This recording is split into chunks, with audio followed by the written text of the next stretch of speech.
I'm 30 and I'm single, and something that I quickly had to learn while dating at my 30s is that 30 or plus year old men would much rather date women that are on their early 20s than women that are 30 or plus years old. And I think the reason for that is because when you turn 30, you hit this wall where you don't take the same shit that you used to take while you were in your 20s. For example, when I was at my 20s, a guy would say, yeah, like I just need time. I cannot be in a serious relationship with you right now. And I would go for it and I would entertain this man. If a man comes today and says, hey, I'm not ready for a serious relationship, it's like, babe, you're 30. The hairline is going back. Like, what else do you need time for? So I quickly had to realize that I'm probably gonna be spending a lot of time single, and I have to be okay with it because I cannot go back to my 20s. I also don't want to. I love being 30 and the maturity and consciousness that I have now. So I just came from a first date, and I'm just gonna sum it up. It went well, right?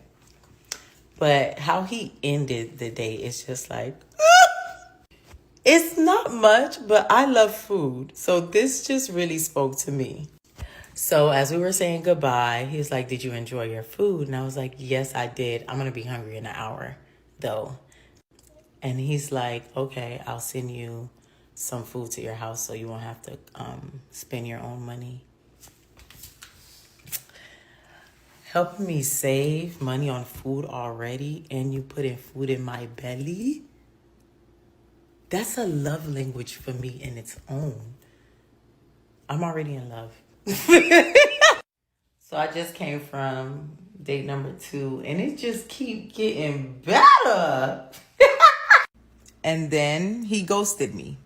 Listen, here's the thing. If you become a divorced mother in your mid to late 30s, I want you to recognize that you are going to witness other women who are similar to you, who are snagging the young bucks, okay? They are robbing the cradle. They're getting the guys who were barely alive when 9/11 happened. And that's all fine and dandy. But I'm here to tell you, as one of those bitches, that it's not all that it's chalked up to be, okay? It's actually not all that great. I mean, my family is harassing me left and right, asking what I'm doing, wondering why I look so old, standing next to this little baby boy. I mean, I got humbled real quick this morning when my mom called and said that she made me an appointment to get Botox so I don't look so old next to him.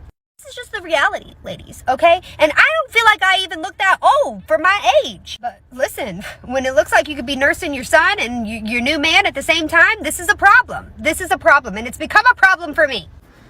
So I made the decision to start dating again. Are people actually being asked on dates? Because I feel like there's lots of pen pals, but no, like, invites? Like, is that the way to put it? So help me out here. Are people actually going on dates or being asked out? Like, what's going on? I want to talk about being single and wanting to be loved.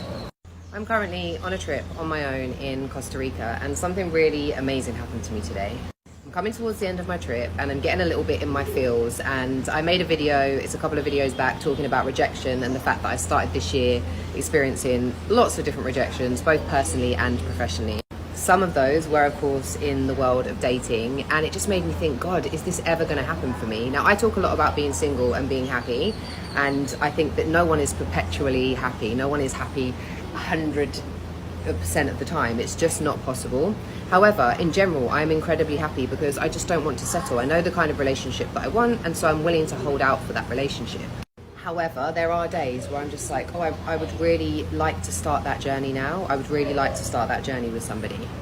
And today was one of those days. I woke up and I was feeling, a little bit kind of like emotional and a little bit like, I don't know if this is ever going to happen. And then all of those kind of old thoughts and patterns come up for me, like, what's wrong with me? Why does no one want me? Boo-hoo. But I recognize now, and I'm very aware, self-aware, that those are just thoughts and they're not actually a reality. So I choose not to buy into them because now I have that choice. So anyway, I took myself to breakfast because I was like, I need to eat something. I took my journal. I'm like, I'm going to just journal this all out and I'm going to feel so much better. And as I was sitting down to have my breakfast with my journal, my holiday friends that I made on a trip yesterday came down for breakfast, and they were leaving this morning, and I was so happy to see them because I thought they'd already left. And I don't know if you believe in coincidences or serendipity or the universe or whatever, but I certainly do. And one of the women, Ro, started telling me a story about how she'd been single for 14 years, and then she has now met this incredible man and she's in love. She's just turned 39. They've been together for like the last year or so. And she also told me that her mum didn't meet her now husband of 15 years until she was 43. She didn't meet the love of her life until she was 43. I'm of the belief that we definitely have more than one love of our life or one soulmate. I think there are many, many people, and I think for the different versions of us that we are, there are many different junctions that we can take.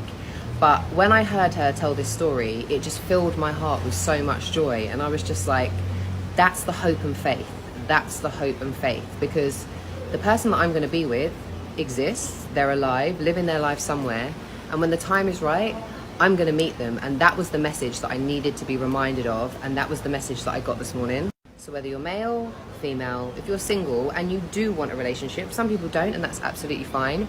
And sometimes you find yourself kind of losing hope. I think it's really, really important to remember that timing is everything. Enjoy your life right now, and when you're meant to meet that person, you will. And yeah, I truly believe that's going to happen, and when it does, I'll be sharing it with all of you. Thanks guys, love ya.